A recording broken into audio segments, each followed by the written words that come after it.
Allez, bonjour tout le monde. Ah, j'ai dit bonjour tout le monde, c'est quoi? Pourquoi vous êtes timide ce matin? C'est quoi? C'est le matin qui fait la chose ou bien c'est comment? Non, c'est peut-être parce que vous avez dit tout le monde. Bonjour alors. Ah, et quand je dis tout le monde, eh bien tout le monde répond en même temps. ou bien je dois dire bonjour chacun. Non, bonjour tout le monde, c'est bon, ça peut passer. Ah, Nadège ne parle pas. Hein. Parce que vous, il faudra nous expliquer. Tout à l'heure, on vous voit dans une autre tenue. Et après, on vous voit dans une autre. C'est quoi? C'est pour annoncer les couleurs du week-end, ma chère.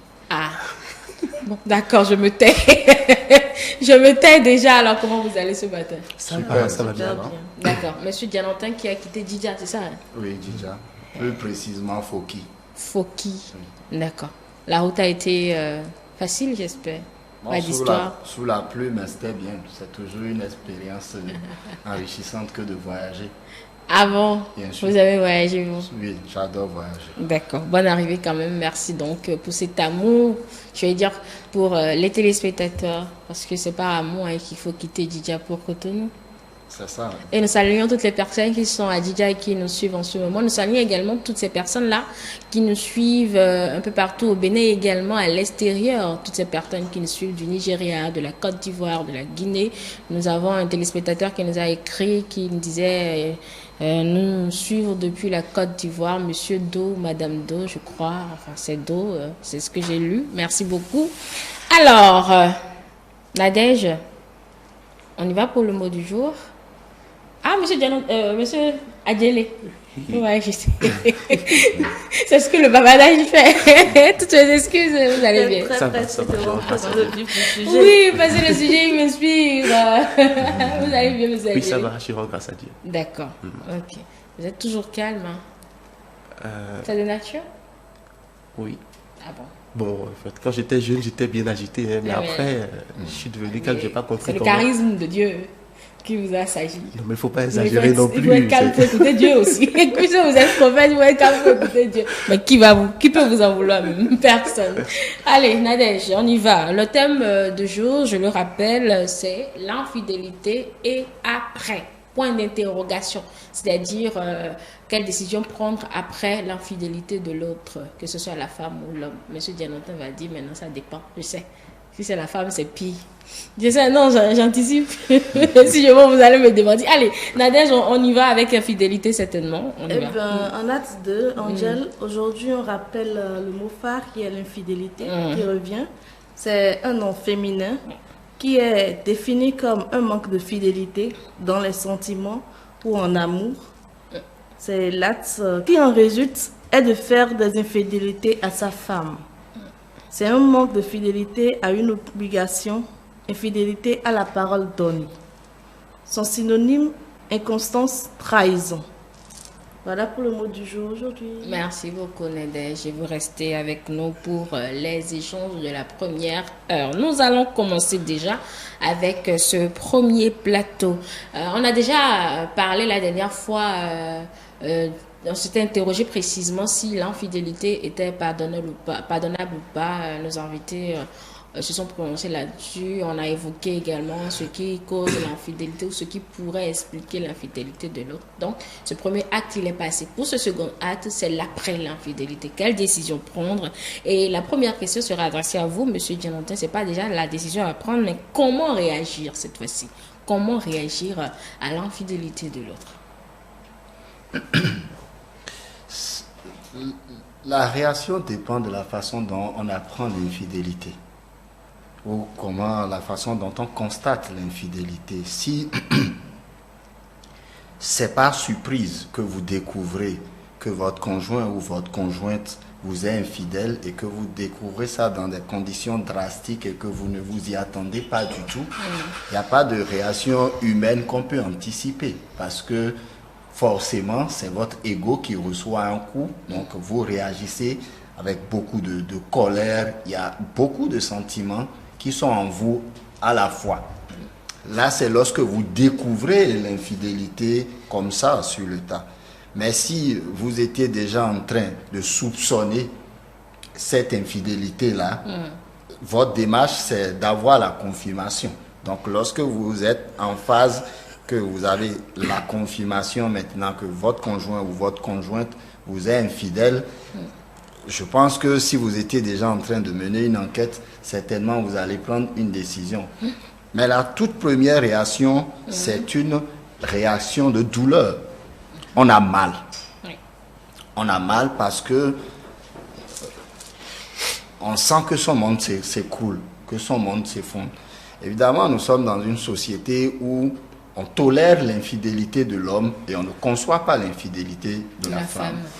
Mais c'est une ignorance grotesque parce que lorsque l'homme commence par être infidèle dans le foyer, il ouvre la porte à l'infidélité de la femme parce qu'il n'a plus trop le temps De s'occuper de sa conjointe. Oui. Donc, la réaction, c'est un ensemble de choses puisqu'il y a plusieurs niveaux d'infidélité.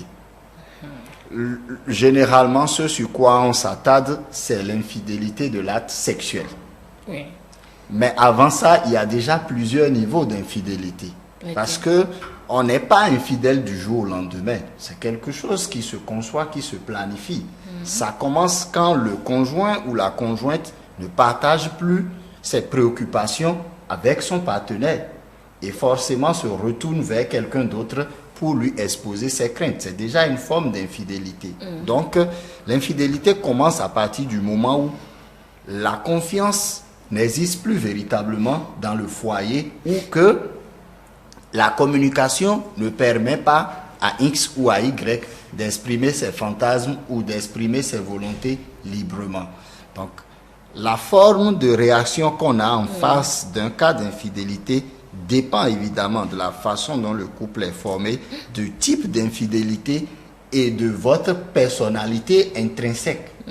Ouais, donc il n'y a pas de réaction qu'on peut dire Spontané. Spont- Tout dépend du moment, en fait, de l'instant, et surtout de comment vous avez découvert donc l'infidélité. de la façon dont vous aimez et vous tenez à cette personne qui vous est infidèle. C'est un ensemble de choses. Et je suis que c'est drastique quand c'est encore la femme, la réaction elle est différente. Oui, parce que la société, et c'est là où moi, je ne suis pas trop d'accord avec cette société qui pense que l'homme peut se permettre d'être infidèle et que c'est quand il s'agit de la femme qu'il faut crier. Parce qu'on dit que la nature a horreur du vide. L'homme qui commence par regarder dehors, il oublie sa nature. C'est la frustration qui amène l'infidélité. D'accord, on va revenir sur le genre tout à l'heure. On va revenir sur le genre. Monsieur Adjeli, sur la même question. Lui, il a développé ses idées. Ça dépend de comment vous avez appris la nouvelle, de qui le fait et également de l'amour que vous portez à cette personne pour vous. Comment il faudra réagir? Il n'y a pas une réaction spécifique comme il a su le souligner. Cependant, s'il y a quelque chose qu'il faut retenir, c'est déjà la déception. Quelles que soient les circonstances, il y a d'abord la déception. Il y a des douleurs issues du fait qu'on se sente trahi. La confiance est brisée. Alors qu'entre-temps, on a fondé son monde autour de cette personne-là. On se voit déçu et alors la douleur est grande. Et c'est un ensemble de paramètres, en ce sens que tout dépend également de la portée de l'engagement de chacun. Je parle de la portée de l'engagement de chacun parce qu'après tout, la fidélité est un contrat moral. Déjà pour commencer, parce que c'est un acte de conscience, il faudrait d'abord que chacun puisse respecter l'autre, même en son absence. Et compte tenu de l'engagement de chacun, il sait qu'il se fixe des limites. Peut-être que l'autre n'a pas. Et alors, lorsqu'on a fait des sacrifices pour rester dans une certaine dimension de fidélité, lorsqu'on se refuse des choses, puisqu'il faut le dire, la chair parfois nous amène à faire des choses auxquelles on n'est pas préparé. Et lorsqu'on résiste d'une manière ou d'une autre et qu'on essaye d'être droit, d'être correct, et qu'on se rend compte en fin de compte que l'autre n'a pas véritablement cet engagement avec soi, on est déçu. Donc la première réaction, c'est d'abord la déception, quelles que soient les situations, c'est la douleur d'être trahi et on se sent un peu clown en griffe lorsqu'on est cocu. Et après, ça devient une histoire un peu personnelle parce que la réaction plutôt de la personne qui a trahi aussi peut amener à des frustrations autres que celles qu'on a déjà en soi. C'est-à-dire que lorsque vous découvrez l'infidélité de l'autre et que vous en parlez, si la personne par exemple vous ignore, si la personne vous dit ben, c'est pas ma faute, c'est bien parce que tu as fait ceci et cela, au lieu déjà de commencer à reconnaître qu'elle a tort ou de s'excuser, ce qui vient en vous d'abord, c'est la colère. Parce que la moindre des choses, c'est de comprendre ce qu'il en est. Donc, en gros, on dira que c'est beaucoup de déception, quelles que soient les circonstances. Et comme on l'a déjà dit, ça dépend d'un certain nombre de paramètres qu'il faut prendre en compte. D'accord, c'est noté. Oui, Nadège? Moi, je pense que ça dépend plutôt de comment déjà la femme perçoit l'infidélité. Il y a, et je rejoins également les autres collègues qui parlent également de la réaction de chacun. Pour une femme, par exemple, qui à un moment donné est consciente que tôt ou tard son homme va la tromper, c'est sûr que la réaction ne sera pas pareille pour quelqu'un qui n'accepte pas en réalité la fidélité. Donc il peut arriver des moments, moi par exemple, si je prends un cas, il m'est déjà arrivé une fois, Angèle, excuse-moi, Oui, allez-y. que j'apprenne l'infidélité de mon homme par un autre qui me draguait en fait. Imagine un peu, la première réaction, j'ai réagi parce que je sais que tôt ou tard, ça allait venir. Ma première vous voyez réaction... ça venir? Oui, parce que déjà quand tu es avec un homme, pour moi, je perçois déjà que tu le veux ou pas, à un moment donné, tu feras face à ça. Ça, c'est déjà conçu chez moi. À un moment donné, tu feras face à l'infidélité de l'homme. Donc, du coup, le jour où il m'en a parlé, j'ai réagi comme si j'étais au courant. Au téléphone et tout ça, on en a discuté. Quand j'ai demandé à l'homme, la première réaction, c'était non. J'ai insisté les jours, c'était également non. Jamais oui. Il dit jamais oui. Tant que tu ne me prends pas la main dans le sac. Même si tu prends la main dans le sac, il a fallu... il va couper sa main, comme le dit Bouri, Voilà. il dit que c'est pas lui. Il a fallu que je mette des réserves avant qu'il ne m'avoue effectivement son infidélité. Mais à ce moment-là, je ne pouvais plus rien faire. J'étais obligée de lui dire, bon, on arrête la relation. Parce qu'à un moment donné, il a eu à me mentir. Donc, pour quelqu'un qui, entre-temps, n'avait pas cette conception de l'infidélité, le jouet l'apprend en même temps, c'est que toi et moi, c'est fini en même temps. Donc, du coup, ça dépend vraiment de la perception de chacun par rapport à ça. D'accord. Alors, maintenant, prenons sur le genre. Allons sur le genre. Quand c'est... Je vais commencer par ce que les gens ne conçoivent pas, comme vous l'avez pu le dire. Quand c'est la femme qui le fait, Monsieur Dianota. C'est vrai qu'il n'y a pas de réaction spontanée, mais sur l'instant, comment on peut se sentir ou bien comment on peut percevoir ce qui a été fait? En réalité, l'infidélité de la femme est mal perçue dans le sens où c'est la femme qui donne la vie. Vous voyez? Donc, lorsque la femme est infidèle, c'est toute votre progéniture. Si en temps elle avait fait des enfants, c'est tout ce que vous avez conçu ensemble qui est remis en cause en réalité. Donc, lorsque la femme vous est infidèle, c'est un peu comme si vous avez acheté une parcelle et vous découvrez un jour que quelqu'un d'autre a déjà construit sur cette parcelle et il vit en fait. Donc, vous passez pour un crétin en réalité. Et c'est un peu ça que la société a du mal à assumer. Parce que une femme qui est infidèle, c'est une femme qui brave l'autorité de plusieurs choses en réalité. C'est-à-dire qu'elle a décidé de faire ce que les hommes font et advienne que pourra en réalité. Donc, il faut se mettre dans la tête de la personne qui est infidèle pour parler de l'infidélité. Parce qu'il y a des femmes qui sont infidèles pour se venger. Parce qu'elle a découvert que son homme aussi est infidèle. Vous voyez? Donc, si c'est comme ça, elle sera infidèle pour se venger. Mais c'est une question qui a beaucoup de sensibilité lorsqu'on parle du genre, surtout dans le sens où l'infidélité ne naît pas quand la femme passe à l'acte. L'infidélité commence, comme je le dis, à partir du moment où les frustrations naissent. Et une femme peut être infidèle parce que elle n'a pas la satisfaction sexuelle requise auprès de son homme. Et dans ce contexte, par exemple, l'homme sait peut-être qu'il n'arrive pas à combler sexuellement sa femme. Il y a des couples où le mari est conscient que sa femme est infidèle et n'en parle pas parce que ça arrange quelque part. Donc, en réalité, nous sommes dans une société d'hypocrisie où lorsqu'on découvre les choses, on essaie de montrer que non, ça ne peut pas se passer et tout. Mais en réalité, quand vous prenez les ménages à 90%, quand le conjoint ou la conjointe est infidèle, X ou Y est au courant. Oui, bon, dans le ménage, Bien sûr. peut-être avec les amis, d'accord, mais dans le ménage même. Je dis très souvent, lorsque vous êtes dans un couple, si vous êtes un homme d'expérience, si votre femme est infidèle, vous devez le savoir. D'expérience. Si une femme rentre par exemple et qu'on passe plus de temps sur son téléphone qu'elle ne dédie de temps à son foyer, ça veut dire que sa tête est au dehors. Peut-être ça peut être le Pas boulot. forcément, voilà. Le boulot finit à une certaine heure. Ah, Moi, je ne peux pas admettre que le boulot occupe ma conjointe toute la journée et l'occupe encore au moment où elle est à la maison et que nous sommes consacrés, nous sommes censés nous dédier l'un envers l'autre. C'est Est-ce que c'est légitime. une urgence? Quelle urgence! Vous voyez, au fait, comme moi, Lui parle de tout le temps. L'urgence ne doit pas être tout le temps. l'urgence ne peut pas être tout le temps, c'est une fois en passant. Donc, quand dans le foyer, il y a certaines choses qui commencent par manquer, la façon dont la femme fait à manger, la façon dont elle vous aborde, la façon dont elle vous parle, ces signes déjà doivent vous mettre la puce à l'oreille que quelque chose est en train de se passer. Et peut-être qu'en ce moment, la femme n'est pas encore infidèle.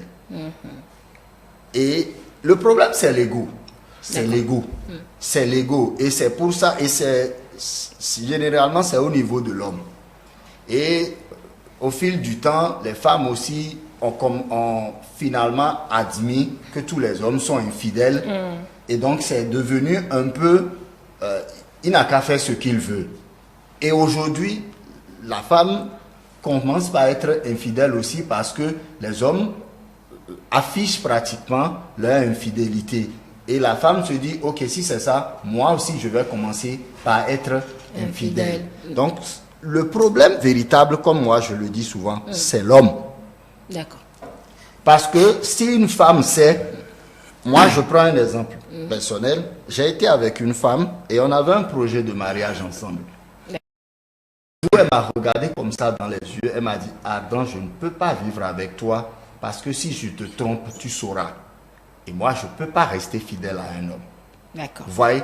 Donc, les femmes savent, il y a des femmes qui choisissent d'aller avec des hommes parce qu'elles avaient déjà l'habitude d'être avec plusieurs hommes et elle sait qu'avec cet homme, elle peut faire sa chose et être en couple. Donc, comme je le dis toujours, et non pas en panganté, mais en fille, clin en fordéo, et ouais, non pas.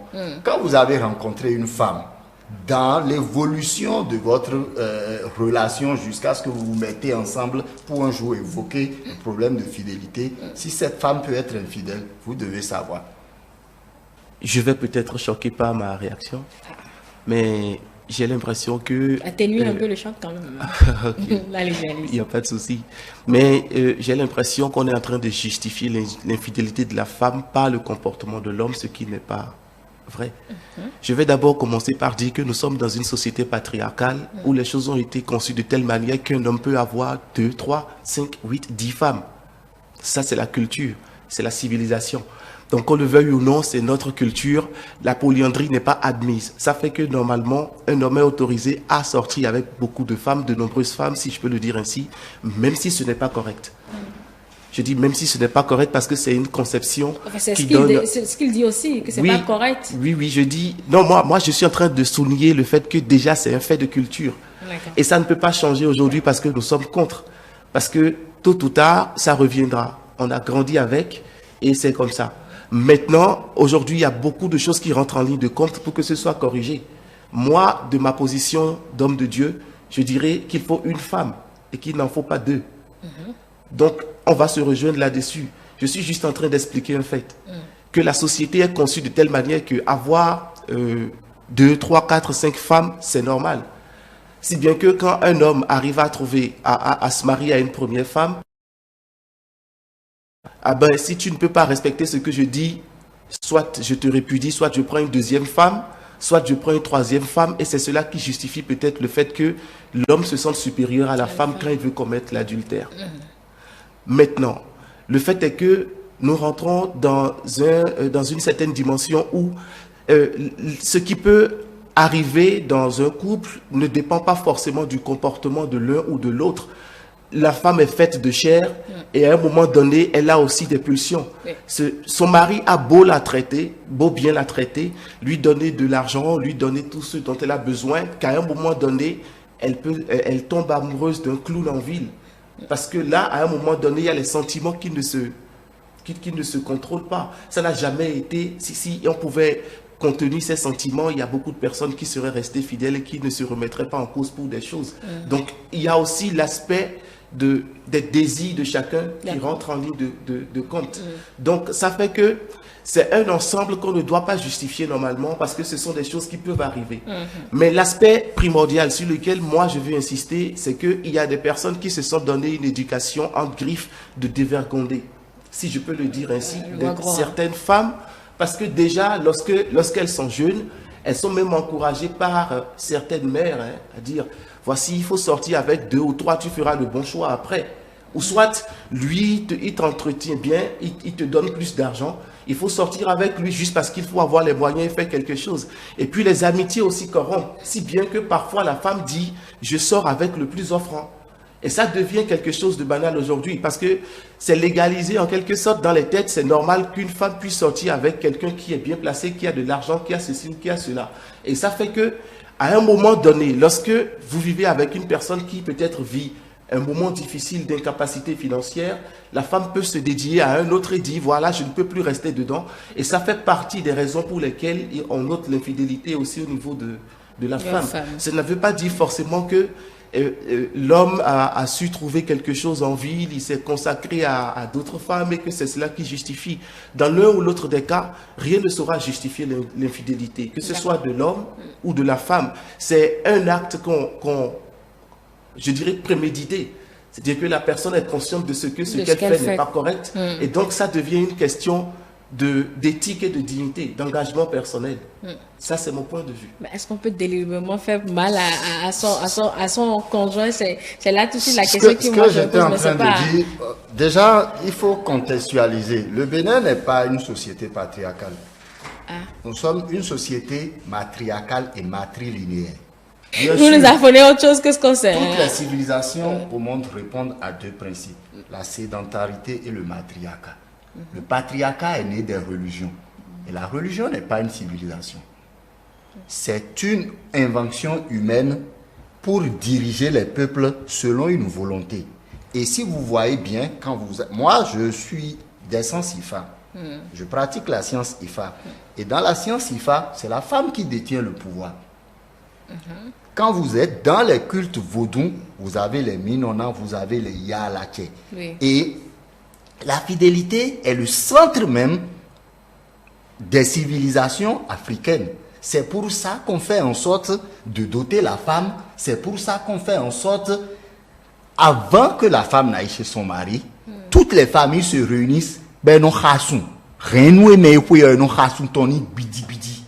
problème, c'est que nous avons des religions de sociétés faibles qui ont donné le pouvoir à l'homme. À part la spiritualité des sens vaudou, c'est les hommes qui détiennent le pouvoir. Vous avez même des religions où les femmes n'ont pas le droit de prier avec les hommes. Vous voyez? Donc, la société, le patriarcat tel qu'on le conçoit, c'est une invention des hommes à un certain niveau. Notre société n'a pas été que ça.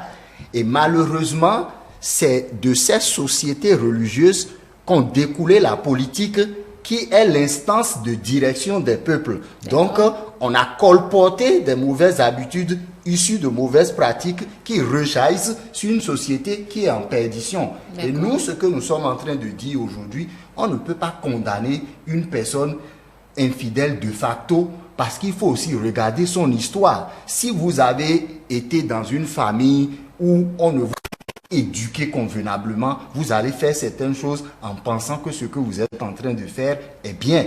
Et c'est pour ça que je dis que l'homme qui a de l'expérience, quand il est avec une femme, si cette femme va être fidèle ou infidèle, il le saura. Puisque lorsque vous êtes avec une femme, vous devez aller chez elle, voir comment sa mère est au foyer, voir comment son père est, le nombre d'enfants qu'ils ont. Quelles sont les heures auxquelles cette femme vient chez vous? Est-ce que lorsqu'elle veut venir chez vous, ses parents sont au courant? Vous voyez, c'est un ensemble de choses déjà qu'il faut étudier parce que vous ne pouvez pas imposer à l'autre d'être exactement comme vous parce que vous avez une autre vision que cette personne n'a pas. Vous n'avez pas les mêmes programmes. Donc, à partir du moment où vous décidez de vivre avec cette personne, et il ne faut pas confondre infidélité et trahison. Parce que lorsqu'une personne est infidèle, elle reste dans le foyer. Ça veut dire qu'elle n'a pas envie de partir ou qu'elle n'a pas encore la force de partir.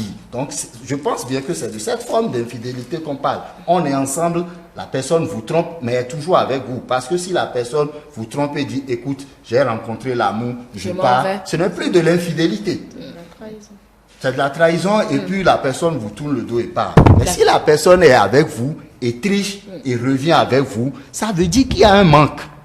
Et que cette personne n'a pas été éduquée convenablement ou que vous ne lui offrez pas le champ de discussion favorable pour exposer ses craintes. Parce que comme il a dit, malheureusement, le patriarcat a pris le dessus et il y a la féodalité dans le couple qui fait que parfois la femme n'arrive pas à discuter convenablement avec son homme. Ou quand il y a des discussions, l'homme veut de facto que ce soit sa décision qui passe. C'est la frustration qui amène l'infidélité.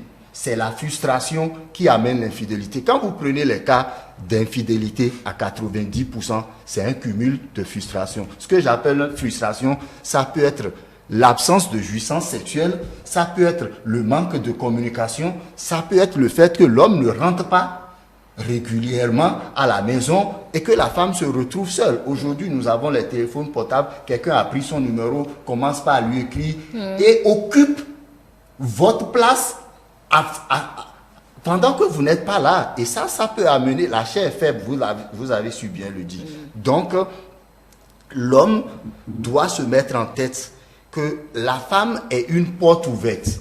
Lorsque n'importe qui voit une femme au dehors, il a envie de draguer. D'accord. Donc, l'infidélité, le pouvoir revient à l'homme de...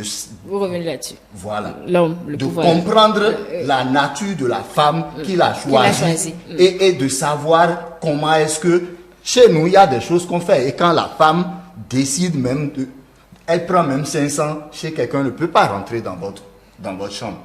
Parce que l'infidélité commence là. L'infidélité commence à partir du moment où votre femme prend son téléphone et appelle un autre homme, même s'ils ne couchent pas encore ensemble, pour discuter de ses problèmes personnels qu'elle ne doit discuter en réalité avec vous.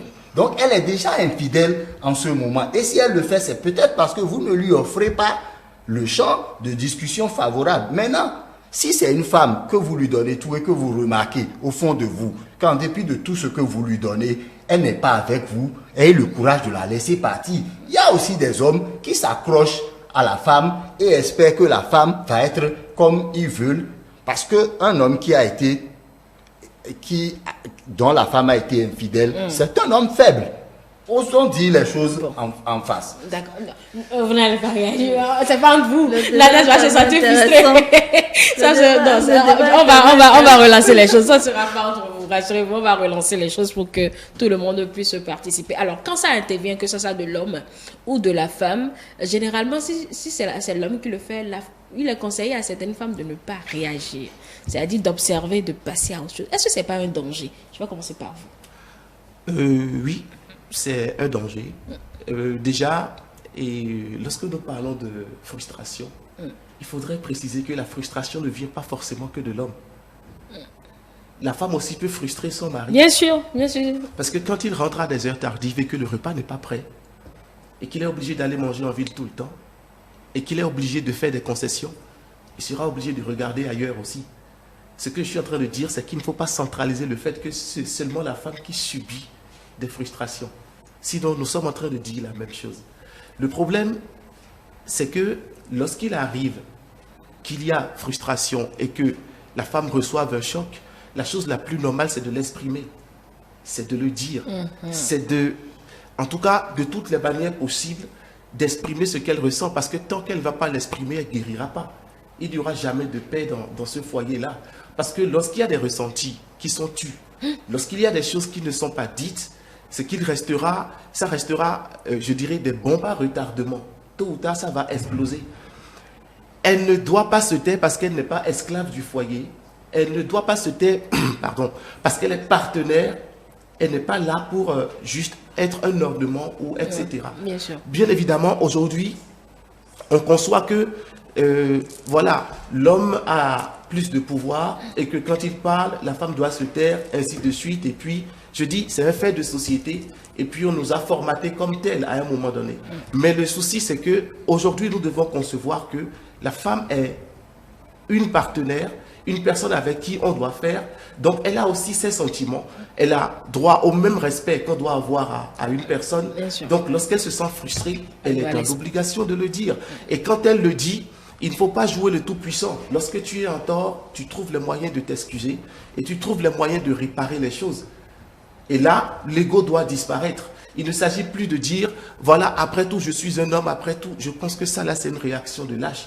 Quelqu'un qui fait mal, il prend conscience de ce qu'il a fait, il s'excuse, il trouve les moyens de corriger ce qui est à corriger, il trouve les moyens de rétablir les choses, même si la confiance est brisée, parce qu'une confiance brisée ne se reconstruit jamais à 100%. Mais et si pour lui, il n'a rien fait de mal? Vous l'avez dit, selon vous, nous ne sommes pas très calmes. Lui, il a dit que nous ne sommes pas. En tout cas, là n'est pas le sujet. Non, mais là n'est pas le sujet. Oui, il n'est pas du tout. Lui, il est scientifique, il sait beaucoup plus ce qu'il dit. Absolument, il est scientifique. Moi, je pense qu'au temps des rois aussi, les rois avaient quand même un certain pouvoir. Et comme je l'ai dit, c'est pas le sujet.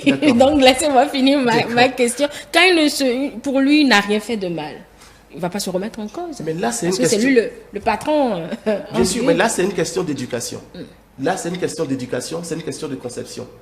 Lorsque, je le disais tout à l'heure, lorsqu'on t'a éduqué de manière à ce que tu penses que tu es le chef de la famille, et c'est en cela que je peux comprendre mon collègue à côté, parce que dans la religion, il y a des choses qui sont dites et qui sont mal interprétées la plupart du temps. L'homme est le chef de la femme et la femme a le devoir... Non, la religion n'a jamais dit que l'homme est le chef de la femme. L'homme est le chef de famille, je pense. Ça se dit à des moments donnés, que la femme est une aide pour l'homme.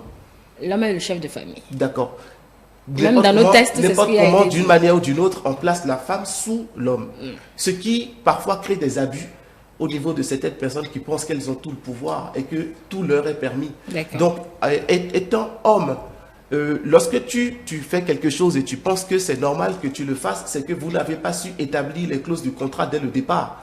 Parce que, à un moment donné, la femme aussi doit être regardante. À un moment donné, si elle constate déjà, lorsque vous étiez en train de cheminer, que tu es un peu coureur ou que tu regardes de part et d'autre, elle exprime déjà ce qu'elle ressent et là-dessus, elle doit savoir quel genre d'homme tu es. Si tu es égocentrique et tout, si elle s'y engage, là, c'est un choix. Mais là, déjà, elle doit pouvoir savoir que celui-là n'est pas à même de reconnaître ses torts. Quand il fait quelque chose du genre, il se dit, c'est normal, je le fais, je continue. Donc, ça devient un peu délicat. D'accord. Et vous pensez que s'exprimer change toujours les choses? Non, pas forcément. Elle a beau s'exprimer, si la douleur ne passe pas, elle restera là. Et à un moment donné, comme le dit mon collègue à côté, ça va la pousser à faire des choses auxquelles elle n'était pas habituée. Parce qu'il y a l'estime de soi qui diminue, il y a le manque de confiance qui s'installe, il y a ce sentiment comme si on était là seulement que pour servir d'ornement.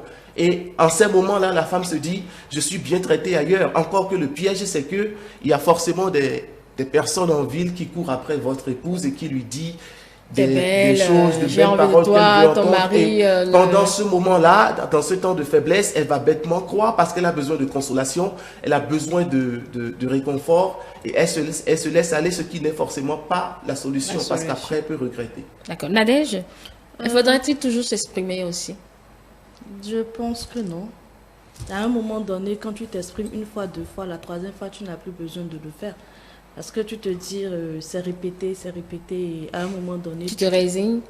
Mais n'est-ce pas là justement le danger? Mais c'est vraiment un danger pour l'homme. Si à un moment donné, il se rend compte que sa femme ne dit plus rien, par exemple, par rapport à son infidélité, je pense que c'est le moment pour toi de commencer par t'assagir. Parce que la femme, comme on le dit, que tu le veux ou pas, à un moment donné, ça pourra peut-être la pousser également à te répéter la même chose pour que tu sentes au fait la douleur qu'elle s'inflige le temps que toi, tu passes au dehors et que chaque fois, elle le remarque, elle exprime. Et à un moment donné, c'est vrai que vous le prenez comme vous pouvez le prendre, c'est ça. À un moment donné, avec la femme, c'est comme ça. D'accord. Monsieur Dianantin, les dangers, je vais dire, de l'indifférence du cocu. Oui, avant de revenir sur la question, je voudrais quand même dire que je ne suis pas là pour défendre l'infidélité de la femme.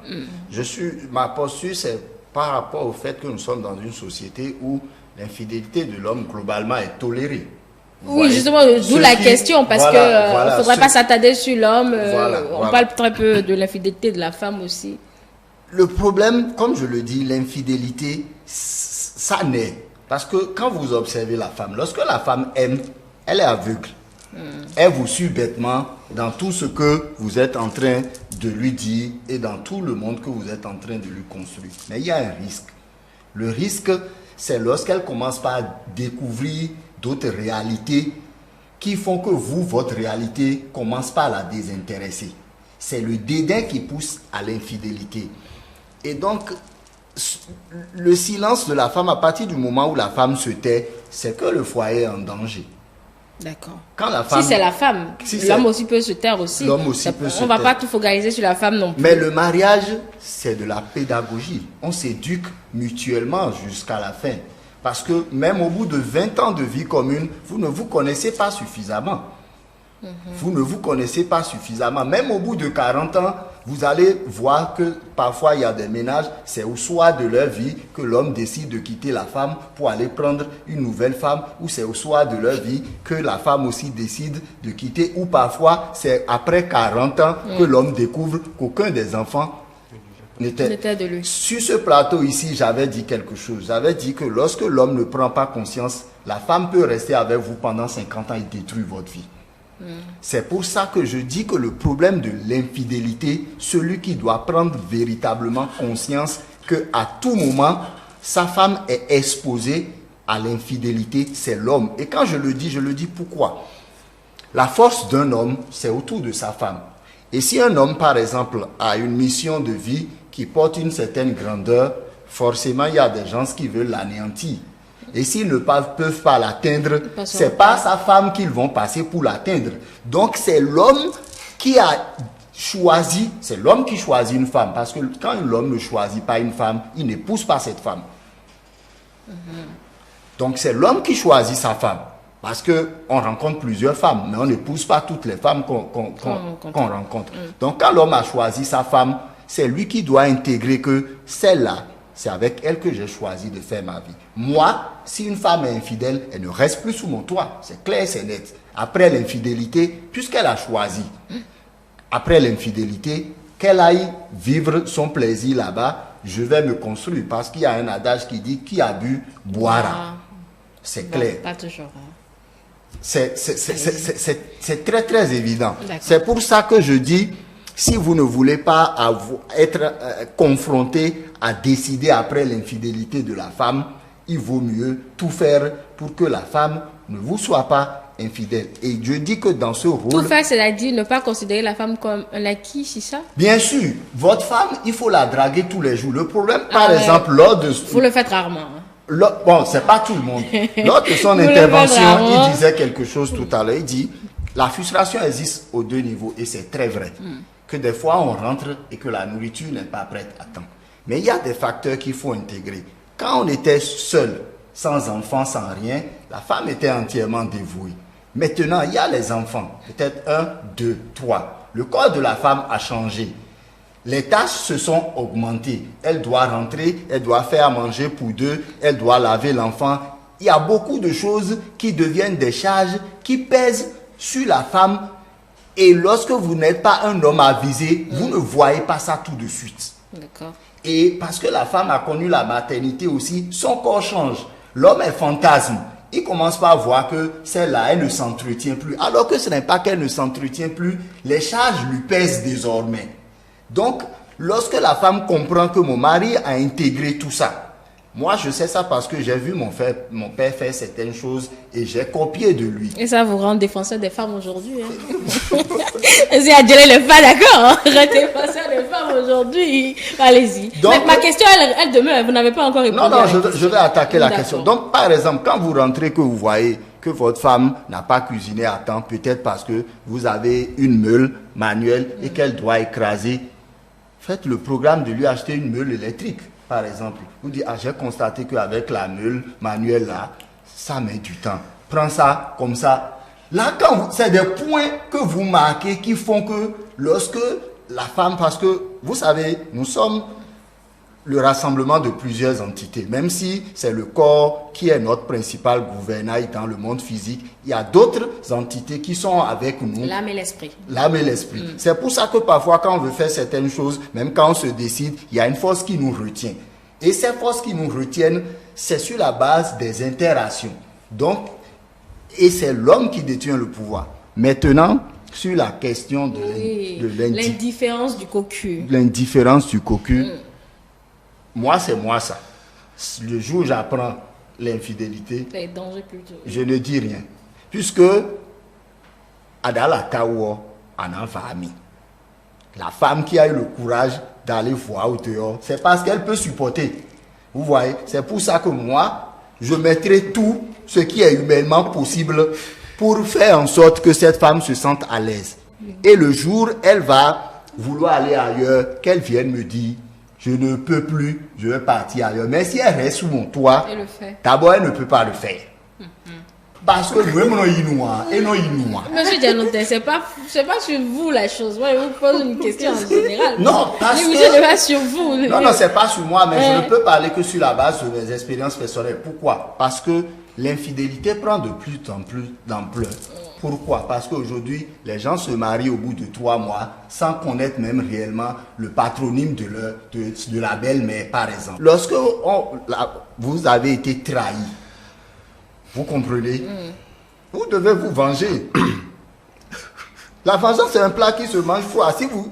c'est ça la réaction. Bien sûr. Ah d'accord. Bien sûr, c'est ce que j'expliquais. Ah d'accord, ok. Parce que quand vous réagissez même, ça veut dire que vous avez déjà consommé l'infidélité et que vous recherchez peut-être une réconciliation. D'accord. Parce que quand vous réagissez suite à une infidélité, si vous êtes l'homme, ça veut dire que vous êtes encore attaché à cette femme. Je ne sais pas si vous comprenez. Donc, s'il y a réaction, c'est que vous devez être heureux. Ça veut dire que le conjoint, il recherche encore des solutions. Parce que pour moi, à partir du moment où j'ai la certitude, il n'y a plus rien. Il n'y a plus rien parce que la femme est facile à manipuler. Une femme qui est infidèle peut facilement tuer son homme. D'accord. Puisque celui qui est au dehors, qui sait que cette femme est sous le toit d'un homme, et qui quand même la convoite, c'est un danger public. Puisque dans toutes les essences, qu'elles soient religieuses, spirituelles, on vous dit qu'il ne faut jamais aller avec une femme mariée. C'est pour ça que si vous voulez être avec une femme, prenez le soin de la doter, prenez le point de la lier à toutes les entités terrestres et des autres mondes pour être sûr que quand quelqu'un va se hasarder, vous n'avez plus besoin de parler parce qu'en ce moment, c'est Dieu qui fait votre palabre. Vous avez déjà mis... Et vous accompagnez Dieu. Vous accompagnez Dieu. Dieu même a dit de mettre ça à genoux. Dieu même a dit de mettre ça à genoux pour qu'il puisse mettre ça sur la tête. D'accord. Vous voyez? Ok, donc pour vous, après l'infidélité de l'autre, il ne faut pas rester, il faut partir. Il faut partir. Il faut partir. Si vous ne partez pas, si vous avez, je touche du doigt, une fille, puisque tout finit par se savoir. La fille qui voit déjà que sa mère a été infidèle et que papa l'a pardonné, elle peut aussi penser dans son foyer qu'elle sera infidèle et que son mari va la pardonner. Vous voyez, il y a des choses qu'il faut décourager à tout jamais. Mais c'est vous-même qui avez dit tout à l'heure que quand une femme infidèle peut encore rester dans son foyer. Tout à l'heure, vous l'avez dit. Je dis, c'est lorsque l'homme réagit. Ça veut dire que ça veut dire qu'ils sont ensemble et ils peuvent faire ça. Moi, ce n'est pas concevable pour moi. C'est pour ça que je fais tout ce qui est humainement possible pour être sûr que la femme... Vous savez qu'il n'y a pas que des fonds qui nous suivent. Il y a aussi des gens qui ne comprennent pas notre langue. On va les expliquer. Oui, expliquez quand vous donnez quand vous dites... comment on l'appelle déjà? Vos proverbes en fond, là, voilà. Essayez d'expliquer pour qu'on puisse suivre la logique. D'accord. Ato, c'est la désignation commune du singe. D'accord. Zio, c'est une autre forme de singe qui vit dans les forêts et qui est un peu bizarre. Mais vous n'allez jamais voir les singes qu'on trouve à la maison cheminer avec les yeux. C'est pourquoi en fond on dit que les singes ordinaires marchent avec les singes ordinaires et les singes sacrés de forêt marchent avec les singes sacrés de forêt. Donc si une femme vous est cocu et que vous voulez vous trompe et que vous voulez discuter, ça veut dire que vous êtes les mêmes. Moi, je ne peux pas aller, par exemple, voir ma famille et dire que ma femme m'a trompé et que je veux dire quoi que ce soit. Et en donne-moi. Ça ne se fait pas. D'accord. Ils vont vous maudire, c'est ce que vous disiez. Alors, Nadège, partir ou rester? Ça dépend. De quoi?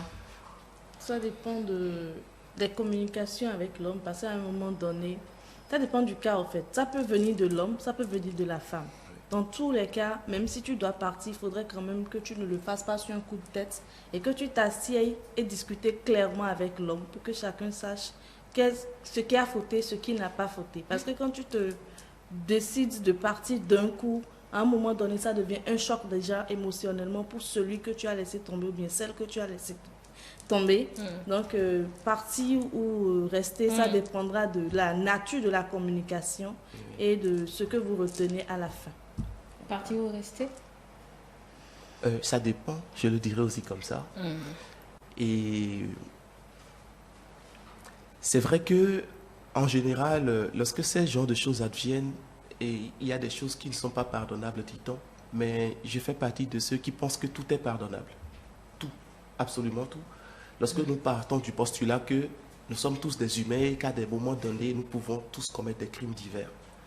C'est vrai que nous avons tendance à minimiser certains crimes par rapport à d'autres et on se dit, voici ce qui se passe, ainsi de suite, et puis on ne veut pas pardonner, ainsi de suite. Mais je pense que tout est pardonnable et la reconstruction aussi est pardonnable. À un moment donné, le mariage n'est plus une concession de toi et moi, mais c'est une concession d'un ensemble de choses. Parce que si nous prenons en compte des enfants qui sont encore, supposons que nous ayons 2 enfants ou 3, qui sont encore jeunes et que par inadvertance, peut-être que j'imagine un peu trop parce que je suis professeur de lettres aussi, j'écris, peut-être que j'ai l'imagination fertile, mais qu'au détour d'une soirée, la femme est bue et qu'elle ne se contrôle pas et qu'un indélicat ait profité et abusé d'elle.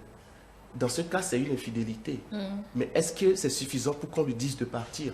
Parce que même dans la culture, les entités et tout existent. Et pourtant, il y a cette pratique qui consiste à, en griffe, je ne sais pas comment ça se dit, laver le pied à la femme, on dit. Ça là, c'est une invention qui n'existe véritablement pas chez nous. À folklore, nous mettons, et des nous mettons. Il y a ces choses, que, bon, moi, je ne suis pas vraiment... donc, ce que je sais... On entend tous le dire. Donc voilà, donc moi, je ne sais pas si ça existe ou pas, mais ça existe. Le prêtre du IFA dit que ça n'existe pas. Donc, moi, je pense que, de toute façon, il faut pouvoir aller au-delà des égos et pouvoir comprendre que l'être est faillible. Tout être est faillible et que tout le monde peut tomber. À un moment donné, il faut concevoir le mariage comme n'étant pas plutôt « je t'aime jusqu'à ce que je ne t'aime plus ». Mais comme étant plutôt je suis avec toi, les gens n'en valent pas vraiment la peine, mais je pense que toi, tu vaux la peine que je fasse le chemin avec toi. Ça fait que même quand l'autre tombe, vous êtes à même de comprendre certaines choses et dans l'intérêt supérieur de ce que vous avez comme progéniture, pour ne pas que les enfants soient disloqués et qu'il y ait des troubles psychologiques, etc. Quelqu'un est quand même sera appelé à briser un peu son ego et d'accepter de porter le fardeau. Seulement le risque qui est là, c'est qu'il y a le rappel continuel qui arrive. Chaque fois qu'il y a la moindre erreur, on rappelle à l'autre qu'elle a été infidèle. Le couple n'est plus vraiment le même et l'atmosphère change véritablement. Mais moi, je pense qu'entre rester et partir, ça dépend du degré d'attachement que chacun a pour son foyer. Si le degré n'entre pas en ligne de compte, c'est qu'il faut rester, c'est ça? Donc, si le degré ne rentre pas en ligne de compte... Ou bien si le degré entre en ligne de compte, il faut rester. Oui, absolument. Je pense que si on considère l'intérêt de tout le monde que de considérer sa douleur à soi, on peut faire des concessions. Donc, on peut rester. Moi, je dis on peut. Je ne dis pas qu'on doit rester forcément. On peut rester. Mais après, ça ne sert à rien si on voit qu'on ne peut pas résister, que ça deviendra un ring en griffe et que c'est toujours des disputes. Il vaut mieux se séparer.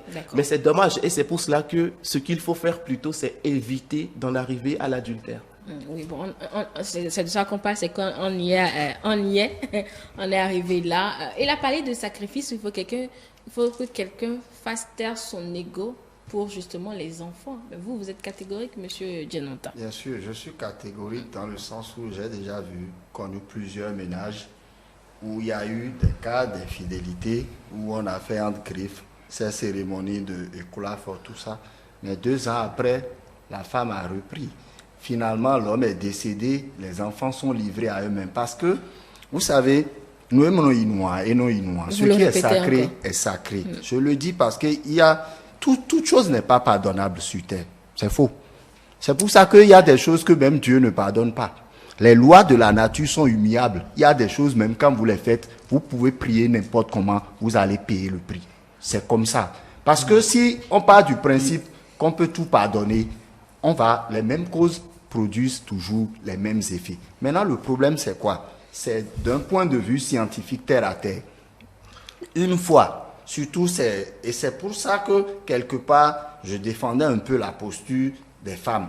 Mais si vous êtes un homme, véritablement, quand la femme que vous aimez véritablement, vous savez qu'elle a déjà été avec un autre homme et qu'elle revient sous votre toit, je vous assure, à chaque fois qu'il y aura un problème, vous allez revivre la scène de son infidélité. Et ça, c'est encore plus dangereux de vivre avec ça, puisque vous sécrétez, même sans vous en rendre compte, des toxines vis-à-vis de cette femme. Et à chaque fois que cette femme sera dehors, ou à chaque fois qu'elle va avoir un comportement donné, vous allez revivre la scène de son infidélité. Vous aurez du mal à faire confiance désormais à cette femme. Parce que la femme qui sort de son toit, qui planifie et qui va avec un autre homme,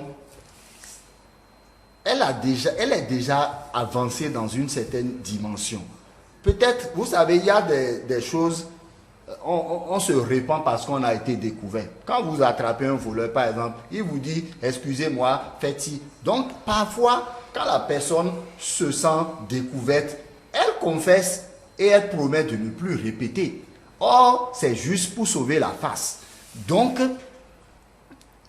l'infidélité est un acte tellement grave qu'il ne faut pas en parler de façon banale. Parce que lorsque vous êtes une femme et que vous préparez votre corps à recevoir un autre corps, autre que le corps avec lequel vous avez pris l'engagement de vivre toute votre vie, vous venez de briser une alliance sacrée. Vous venez de briser une alliance sacrée. Maintenant, en brisant cette alliance, vous êtes désormais lié à la chair de l'autre dans ses pulsions. Systématiquement. Bien sûr. Après le premier. Bien sûr. Lorsque vous commettez un acte sexuel, vous recevez les gènes de cet individu. Bien sûr.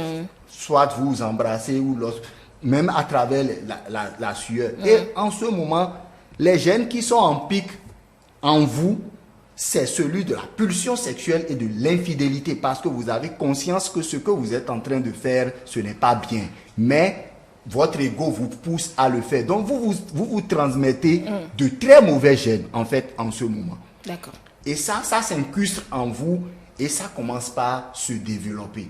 Donc, quand vous acceptez que cette femme revienne, je vous assure, il y a déjà en elle, puisque la femme qui est partie, c'est sûr peut-être que financièrement, vous ne répondez pas, peut-être que sexuellement, vous ne répondez pas, ou que elle a commencé par avoir des amitiés, elle a commencé par fréquenter un monde où elle ne vous voit plus trop dans ce monde.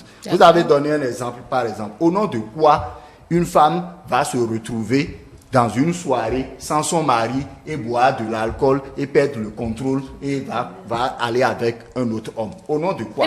Il n'a pas dit elle ira avec un autre homme, ça a dit un abus, je crois. Oui, un abus, mais parce qu'elle était en état d'ivresse. Une femme qui est mariée, qui se respecte, comment elle peut aller quelque part et se donner à l'alcool au point de perdre le contrôle? Moi, je suis ici maintenant, je ne peux pas même si je ne suis pas encore régulièrement sous le toit d'une femme, sortir et rentrer en état d'ivresse. Ce n'est pas possible. Il faut faire violence sur soi-même et se construire parce que vous avez des enfants à éduquer. Je ne sais pas si vous voyez. Et ces enfants, les enfants voient tout. Les enfants voient tout. et choisissent. Et choisissent. Donc, pour moi, à partir du moment où il y a infidélité, il ne peut plus avoir de réconciliation. D'accord. C'est noté. Oui, il faudra qu'on change le plateau. Je vais vous laisser partir. Oui, vous voulez certainement réagir à cela. Vous réagissez et puis on change le plateau. Ok, d'accord. Je vais redire ce que j'ai dit. J'ai dit, tout est pardonnable. Oui, oui. Absolument. Le pardon n'exclut pas les conséquences. Non, il y a les conséquences qui sont là. Mais pardonner d'abord, c'est un acte de libération de soi-même. C'est un processus de guérison. Si vous ne pardonnez pas, vous ne guérissez pas. Il faut pardonner, se libérer. Pas pour l'autre, on le fait d'abord pour soi. Mais les conséquences qui vont en découler sont là. Là, ce n'est pas... Il n'y a même pas à discuter cela. Maintenant, c'est vrai, si la société était formée de telle manière que, tel que moi je me traite, ou tel que lui se traite, ou comme chacun se connaît, il n'y aurait pas des erreurs, il n'y aurait pas de trucs. Chacun de nous se garderait. On ne ferait pas de bévues. Cependant, il peut arriver que le mari même dise « On m'a invité à une telle soirée, je ne peux pas y être, est-ce que tu peux me représenter ?» Ce sont des choses qui arrivent, par exemple. Et ce n'est pas forcément de la volonté de la femme. On connaît des techniques, les gens peuvent juste mettre un petit produit parce qu'ils ont des intentions. Je ne juge, je ne parle pas dans l'absolu, mais je veux qu'on tienne compte de ce que il y a cette possibilité, il y a quand même cette petite ouverture qui est des impondérables, des choses auxquelles on ne s'attend pas, qui se produisent. Et au-delà de ça, tout être charnel est faible. Et à un moment donné, s'il faut trancher avec autant de rigueur et autres, c'est comme si on n'essaye pas de comprendre l'autre aussi. À un moment donné aussi, il faut pouvoir fléchir et pouvoir regarder que nous tous aussi, nous pouvons tomber. C'est juste de ça que je parle. Vous me plaisez particulièrement ce matin, vous deux. Tout à l'heure, c'est vous qui mettez le bemel actuellement. Avant, c'était lui. Donc, du coup, là, vous équilibrez quand même. Allez, merci quand même, monsieur Adjelé. Pour vous, il faut pardonner parce que toute chose est pardonnable sur la terre. Pardonner, mais pas oublier, mais pardonner d'abord pour pouvoir guérir soi-même. C'est ce que je note de ce que vous avez dit. Il faut pardonner. Vous avez dit que cela dépend. Oui. Mais qu'il faut pardonner aussi. Oui, il faut pardonner aussi. Monsieur Janet a dit de fuir même. Ne même pas y penser. De fuir, non, rassurez-vous. Non, à votre position. Non, je reviens à vous parce qu'il y a plusieurs questions que je n'ai pas encore posées pour vous. Mais il faudrait bien qu'on installe ceux qui sont derrière là pour le second plateau. Est-ce qu'ils posent main? Et coach Amédée Podé Atolo. Nous allons écouter ce que la rue en a dit et puis on revient. Merci, monsieur Adjelé. Je vous laisse rentrer. Ouais, bonne journée. Merci à vous. Nadège, à tout à l'heure.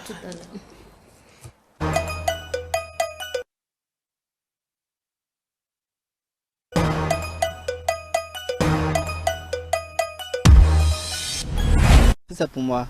Bon, je veux pas accepter pour qu'elle va revenir, rester avec moi. C'est ça pour moi, elle va dire simplement qu'on va séparer. Ceux qui ont commencé par faire ça là au début maintenant, qu'est-ce pour qu'après là, il va pas te travailler plus que ça.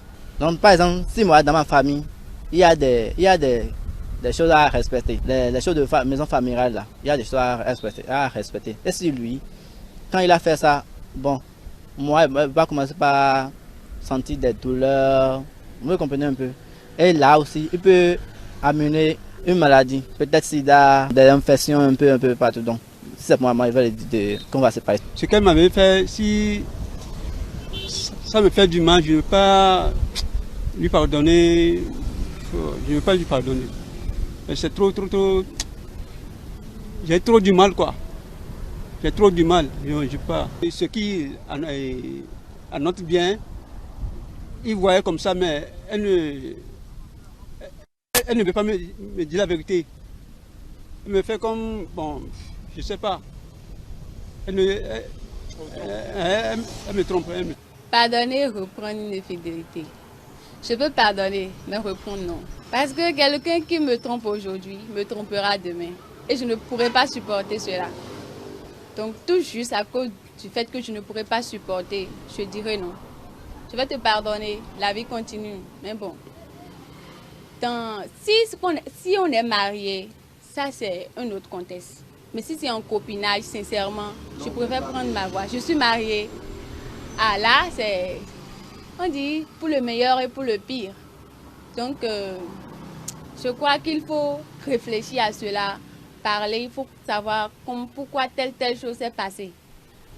Ça dépendra de pourquoi mon mari m'a trompé pour que je puisse le pardonner. Et ça dépendra aussi de pourquoi il m'a pardonné. Il m'a trompé pour que je puisse ne pas le pardonner. Ça dépend. Mais c'est difficile de pardonner. De mon côté, ça me sera très difficile de pardonner une infidélité et de reprendre avec ce dernier.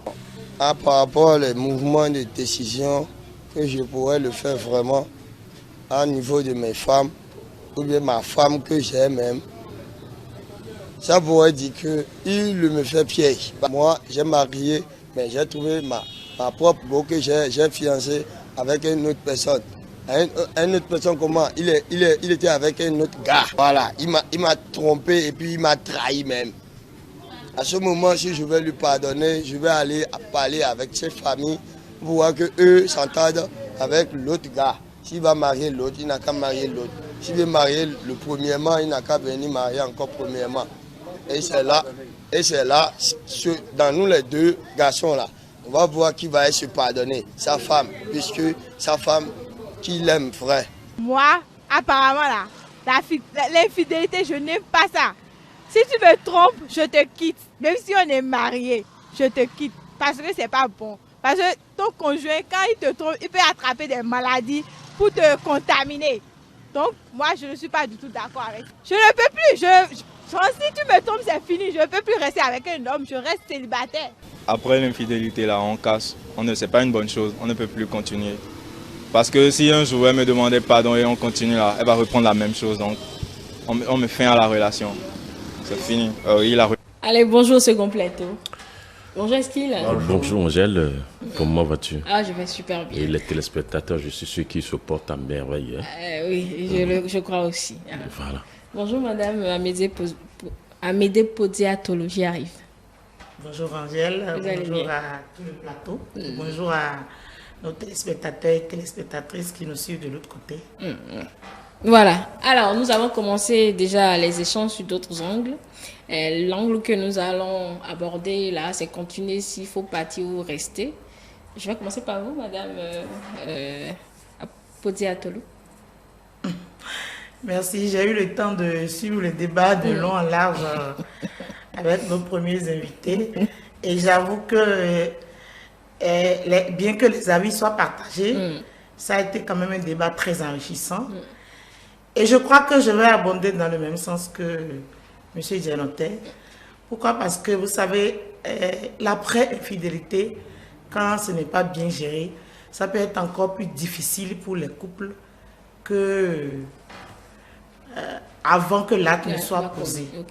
Pourquoi? Parce que si les deux n'ont pas véritablement réussi à suivre la thérapie qu'il faut pour être en mesure de pardonner, et on a l'habitude de dire que le pardon n'est pas synonyme d'oubli. Ce n'est pas parce que la personne a pardonné qu'elle peut oublier. Alors, dans ce sens, il vaut mieux, quand ça arrive comme ça, si on n'a pas la prédisposition, les aptitudes qu'il faut pour pouvoir gérer l'après, moi je pense que ce n'est pas la peine de continuer à rester ensemble et se détruire davantage. Parce que là, la relation devient plus toxique. Il suffit juste que l'autre sorte un moment et puis on se fait déjà des idées. Parce qu'on se dit, est-ce qu'elle n'est pas encore allée me tromper? Est-ce qu'il n'est pas encore allé me tromper? Ou est-ce qu'il peut bien être en ce moment? Je suis sûr qu'il est déjà avec l'autre femme là. Je suis sûr qu'elle est avec son homme là. Et puis du coup, on ne vit pas en fait. Soi-même, intérieurement, on est oppressé, on est comprimé, on est déprimé, on est tout le temps sur le qui-vive parce qu'on ne fait plus confiance à l'autre.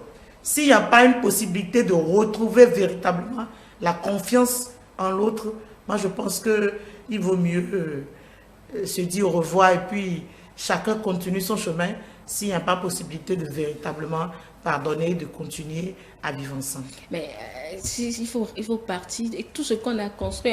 Vous allez me dire, est-ce que l'autre y a pensé? D'accord, mais est-ce qu'il ne faudrait pas, comme M. Adjeli l'a dit tout à l'heure, faire taire l'ego de quelqu'un, sacrifier peut-être pour les enfants qui sont là et au nom de tout ce qu'on a eu à vivre avant d'en arriver à cette situation fâcheuse?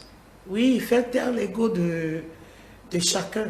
Mais il faudrait d'abord que l'autre ait envie de faire taire son ego. Vous savez, l'ego, c'est quelque chose de très fort. Et on ne le fait pas taire pour le faire taire. Il faut véritablement que la personne ait envie de faire taire son ego, qu'elle accepte de pouvoir prendre l'autre comme s'il n'a jamais rien fait. Vous savez, avec Dieu, par exemple, quand personne n'est parfait. Hein, nous commettons tous des erreurs à des moments donnés de notre vie. Nous faisons des choses qu'on n'aurait pas dû faire. Et quand on s'en rend compte, on se pardonne d'abord à soi-même et on pardonne aux autres. Mais tout le monde n'a pas la capacité, tout le monde n'a pas l'aptitude qu'il faut pour accepter de continuer à vivre comme si rien ne s'était passé. Tout le monde n'a pas cette capacité-là. Donc quand tu n'as pas cette capacité, tu ne peux pas te forcer à rester dans la relation. Si rester dedans va te causer plus de dégâts que d'en sortir, il vaut mieux en sortir. Vous savez, la vie est tellement courte et elle mérite d'être bien vécue. Oui, absolument. Il faut pouvoir, à des moments donnés, savoir définir ses priorités, savoir définir son objectif de vie, son goal, comme on le dit, et être en mesure de se dire, bon, c'est arrivé, mais je fais comment? Si je ne peux pas continuer comme ça et me sentir bien dans ma peau. Vous savez, moi, je dis toujours, moi je suis restée dans une relation toxique pendant près de 17 ans de ma vie. Elle était si toxique que ça, 17 ans, c'est long. Hein? Quand je dis que c'est une relation toxique, c'est qu'elle était vraiment toxique. Pendant 17 ans? Pendant 17 ans, oui. La toxicité ne vous a pas... En fait, quand on dit toxique, c'est que c'est... Oui, quand je dis toxique, c'est vraiment toxique. C'est vraiment toxique, voilà. Donc, c'est vraiment toxique. Tenu pendant 17 ans, c'est... Oui, voilà. C'est pour vous dire quoi. Il y a des personnes qui peuvent supporter. Mais moi, à un moment donné, j'en suis sortie. Pourquoi? Parce que je voyais ma vie en danger. Je me suis dit, mais si je n'arrête pas cette relation-là, c'est que je mourrais, quoi. Parce que je n'en pouvais plus. J'avais déjà tellement emmagasiné, j'avais tellement enduré, j'avais tellement supporté, j'avais tellement pardonné que, à un moment donné, je me suis dit, mais quand même, moi-même, j'existe. Il faut que maintenant, je pense à moi. C'est pour vous dire, mais tout le monde n'a pas cette capacité-là. Il y a des gens, quand je leur raconte des fois mon histoire, ils me demandent, mais toi, tu es formé comment? Est-ce que tu es seul dans ta tête? Comment est-ce que tu as réussi à gérer tout ça là pendant toutes ces années? Je dis, mais écoutez, l'éducation que j'ai reçue de ma mère ne me permettait pas de voir les choses autrement. Mais il a fallu que ma vie soit mise en danger pour que je me dise, alors là, il faut que j'arrête. Et je suis sortie. J'en suis sortie, ça fait bientôt 14 ans que j'en suis sortie. Et vous me voyez là comme je suis. Donc je vous dis, j'aurais pu perdre ma vie et les gens diront qu'elle a fait la conne. C'est pour ça qu'à des moments donnés, il faut savoir s'arrêter et se dire non, mais ça, ce n'est pas bien. Si je continue comme ça, ça ne me fait pas du bien. Maintenant, pour ce qui en est des enfants, vous savez, M. Dianoté l'a dit tout à l'heure, les enfants observent tout. Les enfants comprennent même les choses que nous, les parents, nous pensons qu'ils ne comprennent pas. Ils ne les sont pas forcément transparaître, oui. Oui, ils voient tout, ils comprennent tout. Et ils compatissent à toutes les douleurs que vous ressentez, même si vous n'avez pas l'impression que c'est le cas. Donc, même ces enfants-là, même qui subissent ces situations, il y a le traumatisme qui reste. Maintenant, s'il faut continuer à rester dans la relation et continuer à traumatiser les enfants, ça n'en vaut pas la peine. Il vaut mieux faire asseoir les enfants et puis leur expliquer les choses et leur faire comprendre que voilà, nous sommes arrivés à une étape où il faut que papa et maman restent un peu séparés, peut-être pour un temps, le temps de réfléchir. À quoi faire, mais dans ce temps-là, vous faites en sorte que les enfants ne ressentent pas votre absence en tant que tel. Vous n'êtes pas là, mais vous êtes là, vous êtes présent. Et les enfants même se disent, ah, nos parents, ils font des efforts, ils comprennent que vous aussi, vous avez besoin de vivre votre propre vie, quoi. Mais tout ça, bon, il faut pouvoir l'expliquer aux enfants, il faut pouvoir leur faire comprendre, leur faire vivre les choses comme si eux-mêmes les préparaient, eux-mêmes comme s'ils savent arriver dans le futur. D'accord. Pour qu'ils soient aussi aguerris pour mieux affronter la vie. Est-ce qu'il partit ou restait après l'infidélité de l'autre? Oui, belle question, hein, et le thème m'intéresse beaucoup. Et voyez-vous, avant même qu'on parle, n'est-ce pas, de la suite, c'est-à-dire les conséquences, moi je voudrais parler de la cause. Parce que la cause, vous avez raté l'acte 1. Oui, ce n'est pas on grave. A parlé déjà de la cause. Non, ce n'est pas grave. Bon, vous allez en fait, juste un peu, justement. justement. En fait, quand il y a infidélité, n'accusons pas l'auteur. Cherchons à comprendre que s'est-il passé, quelle est la cause. Et lorsque vous allez comprendre la cause, c'est sûr que la suite, vous allez comprendre. Parce qu'il ne suffit pas de dire elle a été infidèle ou il a été infidèle et faire ce que j'appelle le tapage ou ne pas chercher à pardonner simplement. Non. Quelle est la cause? Est-ce que j'ai été co-auteur de cette infidélité-là? Donc, je voudrais qu'on fasse d'abord cette analyse parce qu'il n'y a pas de fumée sans feu. Nous sommes, quand l'autre est infidèle, nous sommes quelque part ou d'une part responsables de l'infidélité. C'est vrai, nous n'allons pas aller dans tous les détails, sinon on allait citer quelques-uns. Mais me demander si partir ou pas, je pense que le pardon existe pour pouvoir dénouer un certain nombre de situations. Lorsque il y a de ces genres d'actes et que l'amour existe réellement, je dis bien l'amour existe réellement, je suis sûr que l'acte de pardon pourrait, n'est-ce pas, suivre pour que ce couple puisse continuer son chemin. Mais lorsque je dis pardonner, cela ne voudrait pas dire qu'il faut qu'il faut commettre, comment on l'appelle? L'acte à répétition, espérer le pardon. Voilà, espérer le pardon, c'est là où c'est dangereux. Et tout à l'heure, j'ai entendu quelqu'un qui disait sur le plateau, quand je pardonne, je suis libéré. En fait, quand vous pardonnez, ne pensez pas que vous faites du bien à l'autre. Non, c'est d'abord à vous-même. Parce que vous sentez ce que j'appelle une libération. Vous sentez qu'un poids, n'est-ce pas, a quitté votre conscience, votre cœur. Et là, je suis sûr que vous allez vivre plus cette relation-là dans de bonnes conditions. Donc, pardonner, je suis d'accord, une fois, ok, mais la deuxième fois, quand ça devient répété, on se dit, bon, je vais le faire, non, justement, je suis désolé, non, ça ne se fait pas comme ça, parce que deux personnes de sexe opposé qui s'unissent, Dieu est là, et le diable aussi est là, les deux sont là. C'est à vous de choisir le couloir que vous allez emprunter pour que cette relation soit une relation fructueuse et exemplaire. Donc, les actes, on doit commettre des erreurs. Les erreurs, il faut commettre des erreurs pour pouvoir grandir. Et les erreurs des autres vous permettent, n'est-ce pas, de grandir. Donc, lorsqu'il y a infidélité, la première des choses à faire, c'est d'appeler son partenaire. C'est vrai, on ne se rend souvent pas compte. Si votre femme vous aime, elle aura vraiment le culot de vous le dire. Ou si votre homme vous aime, il aura vraiment le culot de mais allez-y. La peur de l'autre, la peur de perdre l'autre. Merci, très bien. Mais lorsque vous constatez, vous hommes, vous femmes, lorsque vous constatez, souvent c'est le cas des femmes qui est criard, interdit, comment on l'appelle, tout ce que vous voulez comme adjectif.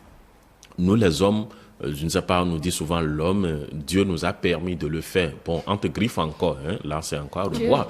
Oui. Dans quelle partie de la Bible? Bon, je suis... Bon, ok, je vais vous répondre tout à l'heure à la fin de l'émission. Donc, l'homme, la femme est sacrée. Et la sacralité de la femme ne permet pas ne lui permet pas, n'est-ce pas, de faire ce genre de trucs. Lorsque vous avez une femme sur votre toit qui commence par vivre l'infidélité ou à vivre une déviance sexuelle, je vous assure que vous, hommes, vous aurez des problèmes. L'impact sexuel aussi. Oui, bon, comme tu veux. Hein. Donc, là, les problèmes commencent par naître. On se dit, mais parce que n'oublions pas, le physique est là et l'invisible aussi est là. Les deux sont ensemble. Et lorsque vous arrivez à maîtriser l'invisible, le physique est doux et ça se passe très bien. Mais c'est lorsque vous maîtrisez le physique, l'invisible, vous ne maîtrisez pas l'invisible, je vous assure que vous allez baver. Donc, pardon, je suis d'accord, il faut pardonner. Maintenant, comprendre quelle est ma raison dans, comment on l'appelle, ma responsabilité comment on l'appelle, face à cette situation-là et se remettre en cause, revoir le système. Je ne dédouane pas les femmes. Quand j'entends parfois certaines femmes commettre l'adultère, je ne vous donne pas raison, mais parfois je vous donne raison. Oui, laissez-moi m'expliquer. Un homme qui revient toujours ivre, la femme, elle a mangé chez ses parents. Il y a mangé chez ses parents. La femme n'est pas venue seulement pour les beaux yeux de l'homme. Non. Elle est venue pour compléter toi, homme. Elle est venue pour être satisfaite sur tous les plans. Vous savez bien de quoi je voudrais parler, bien madame. Sûr, merci bien. Donc, et si vous ne jouez pas ce rôle de façon honnête, sérieuse et que elle se sent vraiment satisfaite sexuellement, n'attendez pas, ne soyez pas surpris de vivre cette situation d'infidélité parce que chez ses parents, il y a à manger. D'accord. Alors, vous proposez qu'on reste alors en mettant quand même quelques garde-fous, mais si on reste, la question elle demeure comment vivre. C'est là justement le après dont on parle. Comment vivre avec ce partenaire qui a été infidèle? C'est là où intervient la question de responsabilité. Je donne un exemple. Je donne un exemple tout à l'heure. Je reviens tous les soirs ivre, ou c'est à 22h, 23h que je reviens là, ou 0h au-delà. Mais je vais commencer par me dire, mais écoutez, je me mets d'abord à la place de l'autre, la première des choses à faire. Je me mets à la place de l'autre. Si moi j'étais la femme et l'homme, et mon homme revient ivre, il n'arrive pas à me satisfaire, dans quel état je serai? Ce sont des questions qu'il faut commencer par se poser. Alors, si je prends la responsabilité de ne plus revenir ivre, je prends la responsabilité de revenir un peu plus tôt et écouter ma femme, parce que la femme a besoin de l'écoute. La femme a besoin de la présence de l'homme. La femme a besoin qu'on l'écoute, qu'on l'assiste. Et par de surcroît qu'on l'aime après tout. Donc, lorsque je n'arrive pas à remplir ces petites conditions-là, je suis sûr que même si je pardonne, je suis sûr que ça ne va pas prendre. Parce que jusque-là, je n'ai pas recensé les causes, comment on l'appelle, ma part de responsabilité dans cette déviance sexuelle-là. Je me dis, je suis homme, tout m'est permis. Non, quelque part, j'ai été responsable de cette déviance-là. Alors, il faut faire ce que j'appelle une remise en cause, se dire, quelle est ma part de responsabilité?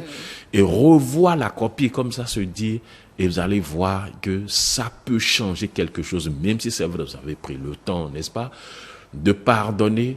Est-ce que vous-même vous êtes pardonné suite à l'analyse que vous avez eu à effectuer pour relever les insuffisances? Est-ce que vous avez pris le temps de vous pardonner? Parce que le pardon part de soi-même d'abord. Lorsque je me sens fautif, est-ce que je me pardonne? Si vous ne vous pardonnez pas, vous ne pourriez jamais pardonner l'autre. C'est vrai, ça n'occulte pas le fait d'oublier. On ne peut pas oublier, on peut pardonner, mais vivre avec ça tout en reconnaissant sa part de responsabilité. Maintenant, amener l'autre à se dire, mais c'est vrai, ce que tu as fait, j'ai ma part de responsabilité, mais je prends la ferme engagement de ne plus, n'est-ce pas, ouvrir cette porte pour que tu puisses en profiter. La femme a besoin de l'attention. Lorsque vous le lui accordez, je vous assure que vous serez un homme heureux. C'est vrai, toutes les femmes ne sont pas les mêmes. Nous avons des femmes kamikazes, vous m'excusez, sur le plateau. Voilà. Quel que soit ce que vous allez faire, elles trouvent toujours à dire. Elle n'est jamais satisfaite. Il y a de ces femmes-là, mais dans le même temps, il y a de ces femmes, quand vous les rencontrez, c'est Dieu que vous avez rencontré sûrement. Comme des anges. Voilà, merci. Oui, vous avez réagi tout à l'heure, le temps que mon cher ami Adam Proust-Jonathan parle un peu. C'est vrai, vous avez dit que vous ne concevez pas l'infidélité, il faudrait partir. Mais ceux qui voudraient rester dans leur couple, comment reconstruire ce couple-là? Comment vivre avec ce partenaire qui a été infidèle? Ça, c'est un casse-tête chinois. Parce que si vous avez des problèmes que vous n'avez pas su résoudre au point où il y a infidélité, ce n'est pas lorsqu'il y a infidélité que vous allez rentrer en vous tout de suite et devenir l'homme que vous n'étiez pas ou devenir la femme que vous n'étiez pas. Puisque si je prends l'exemple du développement de M. Esquil, oui, par exemple, sur la prise de conscience personnelle des failles qui ont entraîné l'acte d'infidélité, supposons que si c'est au niveau de la femme et que c'est l'homme qui ne rentre pas bien et qui ne rentre pas à temps, ou des fois l'homme a des problèmes de faiblesse sexuelle, il en a conscience et tout, cet homme-là a déjà des problèmes avec lui-même. C'est-à-dire qu'il n'arrive pas à se guérir lui-même d'abord en tant qu'individu. Donc, pour moi, ce serait difficile pour quelqu'un qui n'a pas fini de guérir de ses démons, d'affronter maintenant le démon de l'infidélité de sa femme en prenant conscience tout de suite qu'il est responsable de cette déviance et d'accepter maintenant qu'il peut revivre avec cette femme et refaire une belle histoire. Quand je dis que je ne pardonne pas, cela ne veut pas dire que vis-à-vis de la femme, j'ai de la haine. C'est l'acte que moi, je ne peux pas pardonner. Que ce soit clair. Parce qu'une femme que vous avez aimée, vous ne pouvez pas la détester. De toutes les façons, si vous la détestez même, vous ne pouvez pas évoluer. Mais je ne peux pas pardonner l'acte. Et c'est pour ça que je dis en tant qu'homme, puisque moi, je suis un homme. Je ne suis pas dans la tête de la femme qui va me cocufier. Mais en tant qu'homme, je me dis, moi, je vais faire en sorte que ma femme ne me cocufie pas. Ça veut dire quoi? Moi-même, je dois être fidèle. Ça commence par là. Les hommes doivent commencer par être fidèles. Et donc, ce n'est pas lorsqu'on prend sa femme qu'on cherche à être fidèle. En tant qu'homme, vous pouvez travailler sur vous et avoir des moments d'abstinence d'une certaine période. La fidélité dont vous parlez, jusqu'à la fidélité sexuelle, c'est ça? Bien sûr. Jusqu'à la fidélité n'est pas que sexuelle. Non, non, elle n'est pas que sexuelle. Donc, jusqu'à l'abstinence sexuelle. Vous savez, en réalité, l'infidélité sexuelle, c'est le fait d'aller rechercher la solution ailleurs. Donc, ce n'est pas forcément le sexe. C'est l'incapacité à trouver d'abord soi-même la solution pour aller vers votre conjoint et régler le problème à deux. C'est cette incapacité qui fait que l'homme, généralement, peut aller vers une autre femme au dehors qui peut-être supporte ses caprices. Parce que vous savez, lorsque vous commencez une nouvelle relation, on a l'impression que tout est beau parce qu'on ne se connaît pas.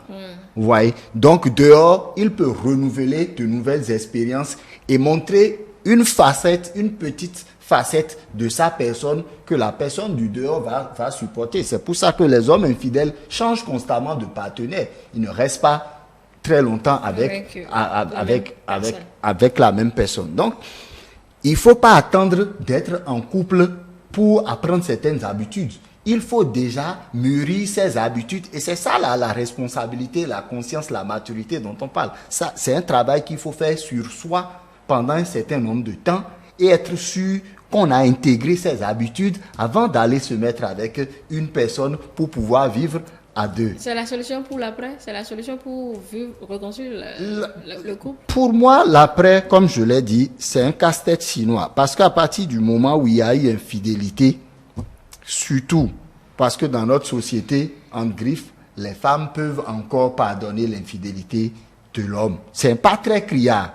L'infidélité qui est combattue sauvagement, c'est celle de la femme dans notre société. Et c'est là où je dis, au niveau de cette infidélité, il faut comprendre que l'homme qui pense qu'il a le droit d'aller chercher des solutions au dehors n'a qu'à intégrer que la femme aussi peut aller chercher des solutions au dehors. Donc, pour se prémunir de ça, il faut faire en sorte que personne n'aille au dehors. D'accord. Oui, madame. Oui, je vois vous avez la madame parole. qui remue la tête là. Vous avez la parole. Vous savez, moi, ma qualité d'experte à l'éducation au changement de mentalité, moi, j'abonde dans le même sens que M. Dianotin en disant que pendant longtemps, on nous a fait croire que la fidélité devait être seulement l'apanage de la femme. Mais le mariage est un contrat synalagmatique. En ce sens que vous vous êtes entendus sur des bases. Vous êtes partis sur un fondement prérequis. Et donc, vous avez eu le temps de vous dire, voilà, nous entrons dans cette relation parce que nous le voulons d'abord. Et nous prenons l'engagement l'article 212 du Code civil le dit si bien, les époux se doivent fidélité. On a bien dit les époux, on n'a pas dit la femme ou l'homme seul. Donc c'est un engagement, une responsabilité commune, que ce soit concernant l'homme, que ce soit concernant la femme, les deux se doivent mutuellement fidélité.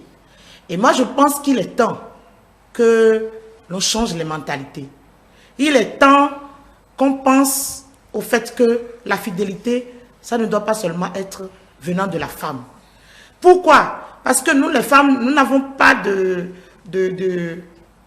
d'a priori, nous n'avons pas de difficulté à pardonner à l'homme son infidélité. Moi, je suis le genre de femme, si mon mari me trompe, j'aurais préféré qu'il me fasse asseoir et qu'il me dise lui-même, je t'ai trompé. Ça, c'est moi, ça. Je suis ce genre de femme. Plutôt que de la prendre dehors de quelqu'un d'autre. Je peux pardonner si tu me le dis toi-même. Là, c'est moi. Mais je dis, si je dois pardonner, il faudrait que je sente, venant de toi, l'homme, que tu fais les efforts aussi pour être fidèle. Et c'est là où je dis, il faut que la mentalité change. Il faut qu'aujourd'hui, on arrête de dire que l'homme a le droit d'avoir une femme, d'avoir des maîtresses, de coucher avec toutes les femmes qui lui plaisent, pendant que la femme, elle, parce qu'elle est la matrice, parce qu'elle est celle qui porte la vie en elle, et que pour préserver l'intégrité, la dignité de sa progéniture, elle doit pouvoir rester fidèle quand elle est dans le foyer. Moi, je dis non, il faut qu'on arrête avec ça. Franchement. Et ça part de l'éducation que nous donnons à nos enfants déjà, depuis la tendre enfance. Il faudrait qu'on revoie la manière d'éduquer les enfants dans nos foyers, dans le cocon familial. Si déjà dans le foyer, on fait croire au petit garçon que c'est lui qui a tous les droits, pendant que la petite fille est à la cuisine, elle est en train de balayer, elle est en train de laver les habits. On fait croire au garçon que lui, il peut juste aller s'asseoir devant la télé, pendant que la petite fille est en train de tout faire. On laisse déjà à ce garçon-là l'image de ce que on le prépare à devenir plus tard un homme qui fera de sa femme juste un objet dans la maison. Il va se permettre tous les droits. Il va se dire que c'est lui qui peut sortir, qui peut aller chercher la femme qu'il veut, qui peut se permettre toutes les dérives, alors que la femme, elle doit rester à la maison, s'occuper de son mari et faire tout ce qu'il faut faire. Non, non, non. Et puis, il y a une chose. Nous, les mamans, je dis toujours, la société, c'est la femme qui l'a bâtie. Vous savez pourquoi?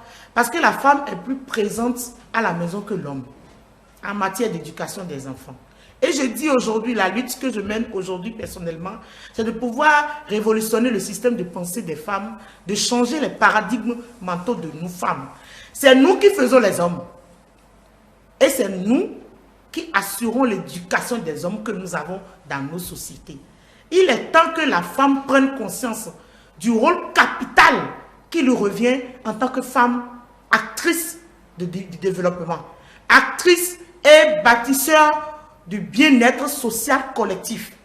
La femme doit pouvoir inculquer à ses enfants l'éducation qu'il faut. Elle doit pouvoir apprendre aux enfants la maîtrise de soi, totale et parfaite. C'est le défi que chaque femme doit pouvoir relever dans notre génération. Si vous n'apprenez pas à vos enfants à avoir la maîtrise de soi, si vous n'apprenez pas à vos enfants à savoir comment gérer leur vie, c'est que vous les foutez en l'air. C'est-à-dire, vous les livrez. Oui, et c'est ce à quoi nous assistons dans notre société.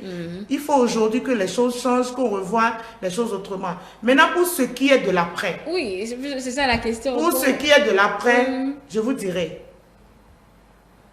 la première chose qu'il faut faire, il faut d'abord que les deux soient en mesure de se vider. Ça, c'est le processus du mécanisme de l'écoute. Se vider. Vous devez être en mesure, chacun, de vous dire les vérités. Voilà là où j'ai échoué. Voilà là où tu as échoué. Maintenant, nous repartons sur de nouvelles bases. Et le fait de vouloir repartir sur cette nouvelle base-là, ça passe déjà par la communication, l'échange. Il faut dialoguer. Il y a des couples où, quand vous allez nous les femmes, nous avons tendance, nous sommes plus expressives que les hommes, nous sommes plus émotives que les hommes. Il y a des hommes même qui ont du mal même à parler. Des hommes qui ont du mal à communiquer avec leurs femmes. Si vous entrez dans un foyer comme ça, c'est foutu. L'après ne pourra pas être géré. Parce qu'il faut pouvoir communiquer, il faut exprimer son ressenti, il faut exprimer ce qui n'a pas marché, ce qui a fait que l'autre a été obligé d'aller voir dehors. Il faut pouvoir se le dire en face. Maintenant, quand vous vous êtes dites les bonnes vérités, vous repartez sur de nouvelles bases. Et vous vous promettez l'un à l'autre de faire en sorte qu'il n'y ait plus cette dérive-là dans les jours à venir ou bien dans tout le temps en tout cas, que vous allez, cela ne reprenne plus. Vous repartez à zéro. C'est comme si c'est aujourd'hui que vous vous êtes rencontrés et que vous voulez vous remarier à nouveau. Donc, si vous n'arrivez pas à vider le dépôt négatif qui était là pour recevoir maintenant le bon dépôt qui va vous permettre de repartir et partager ensemble tout ce que vous aurez à vivre par la suite. Parce qu'en fait, le problème qui se pose, c'est quoi? Les époux n'arrivent pas quand il le faut à partager leur cœur. D'accord. Vous savez, dans l'éducation au changement de mentalité, il y a l'univers du cœur qui est enseigné. Et dans aucune école aujourd'hui, on enseigne l'univers du cœur. Or, tout part du cœur et tout finit au cœur. Tout part du cœur. Pourquoi? Parce que quand vous venez au monde, si le cœur ne bat pas, on considère que vous êtes cliniquement... vous n'êtes pas viable. De la même manière, quand votre cœur s'arrête, c'est qu'on vous envoie dans la tombe. Oui. Donc, il faut comprendre que le cœur humain est tellement complexe, mais le cœur coule suivant un principe, c'est le partage. Quand vous comprenez le langage du cœur et que vous partagez avec l'autre tout ce que vous ressentez, vous échangez, vous communiquez comme cela se doit, moi je reste convaincu que l'après peut être gérable. Ça peut être gérable et ça peut même être le tremplin pour permettre au couple de revivre encore une nouvelle expérience qui va être bénéfique pour leur relation. D'accord. Merci beaucoup, Madame Podzé Atolo. Oui, alors, ce sera la dernière question pour boucler ce plateau. Quand on reste et on fait tous ces efforts-là, c'est tout ce que Madame a énuméré tout à l'heure. Est-ce que la trahison de l'autre finit par partir de l'esprit de la personne trahie ou de l'infidélité? Parce que trahison et infidélité, c'est pas toujours la même chose. Oui, je l'ai dit tout à l'heure, je pardonne. Mais ça ne voudrait pas dire que j'ai oublié. C'est vrai, c'est douloureux. Vous n'oubliez pas, comment vous allez pouvoir continuer cette aventure? Non, avec le temps, en fait, le degré d'oubli vient avec, c'est-à-dire progressivement, on oublie. C'est-à-dire, je ne sais pas comment je vais exprimer le truc. Toujours sur la logique. Après 2 mois, 3 mois, 5 mois, 6 mois, 1 an, vous allez voir, ce n'est plus amer comme le premier jour. Oui, ça ne fait plus mal comme le premier jour. Ça dépend aussi de l'autre peut vous amener à pardonner, à oublier de façon progressive. Et lorsque mon cher ami Denotin me dit qu'il ne pourra pas pardonner, je dis il y a un problème. Parce que vous savez, oui, comprenez une chose, aucune situation n'est mauvaise. Dans la vie, aucune situation n'est mauvaise. C'est vrai, ce qu'elle a fait ou ce qu'il a fait semble être impardonnable, je suis d'accord.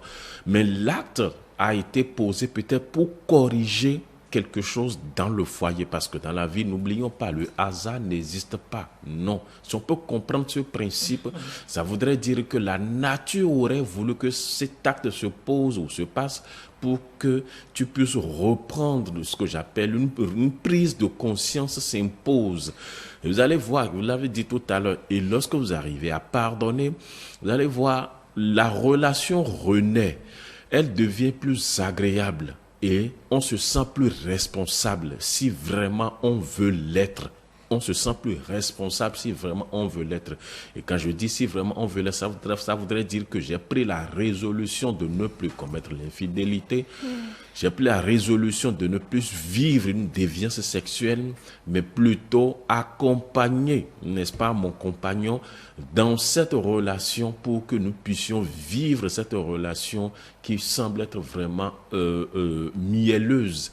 Donc, je peux pardonner une fois, mais la seconde fois, n'attendez pas mon pardon, parce que vous n'allez plus l'avoir. Non, ça pourrait être même objet comment on l'appelle, de séparation, parce qu'une fois je vous ai pardonné, n'attendez pas la deuxième fois. Donc, Monsieur Dianotin, je vous demande parfois, je ne vous le souhaite pas, non, mais quand ça arriverait, prenez le temps de pardonner et de revoir quelle est ma part de responsabilité. Mais quelque part, n'oubliez pas une chose, les femmes aujourd'hui sont plus habiles, elles le font sans moi-même voir plus tôt. Vous êtes d'accord avec moi? Les femmes sont plus informées aujourd'hui, elles le font agréablement sans voir même plus tôt.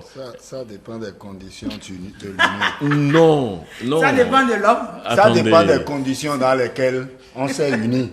Je suis d'accord, mais je ne vous souhaite pas que vous rencontrez de telles femmes. Non. Je ne vous le souhaite pas. En fait, dans la vie, il faut se connaître suffisamment. C'est parce que je me connais suffisamment que je suis convaincu que je ne peux pas pardonner une femme qui m'a cocufié et vivre avec. Parce qu'à partir du moment où moi je prends une femme sous mon toit, je ne peux plus être infidèle à cette femme. Je ne sais pas si vous comprenez. Ah d'accord. Donc vous êtes fidèle? Bien sûr. Il le réclame ou revendique? Bien sûr. C'est plutôt rare de voir les hommes fidèles aujourd'hui. Hein? Bien sûr. Pardon? Bien sûr. Mais il n'est pas le... À chaque fois je peux vous dire quelque chose. Hein. Je peux vous dire, moi, actuellement, je ne vis pas avec de femmes, hein, mais ça fait des mois que je ne regarde pas la femme et que ça ne m'intéresse pas. Vous êtes dans je me prépare dans une certaine dimension. Donc, je prends mon temps pour être sûr que, de la même façon, je me suis suffisamment éduqué pour qu'une fois en couple, je ne trompe pas la femme, que la femme ne me trompe pas alors que moi, je ne l'ai pas trompée et que moi, je l'excuse. Du tout. C'est parce que il a raison. C'est parce que je me connais. Je ne peux pas. Ce n'est pas que je vais en vouloir à la femme à vie. On peut se voir, se saluer. Mais c'est clair pour vous, il n'y a plus Parce que, regardez par exemple, si en temps, celui avec qui elle vous a cocufié, vous connaissez la personne.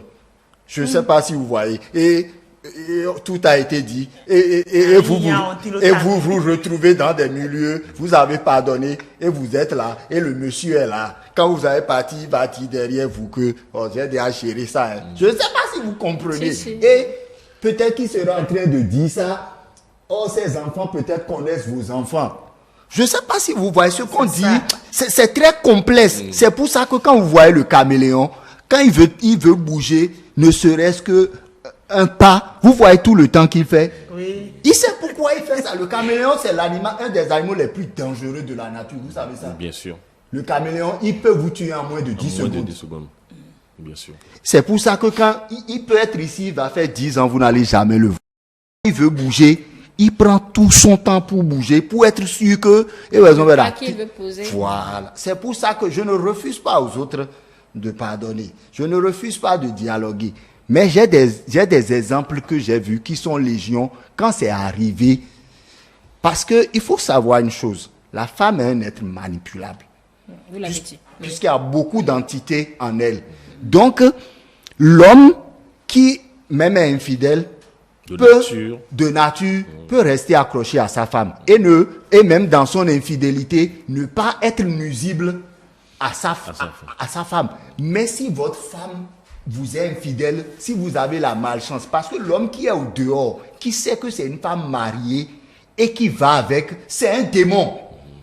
Bon, d'accord. Je ne sais pas si vous comprenez ce que je dis. Et là, c'est que votre intégrité est entachée si cet homme, surtout remarque en tant que peut-être vous avez discuté et vous avez décidé de continuer ensemble. Vous ne savez pas les idées que lui commence pas à développer. Votre vie même est en danger. La vie est en danger. Ce que je dis, c'est profond en fait. Moi, je ne peux pas pardonner.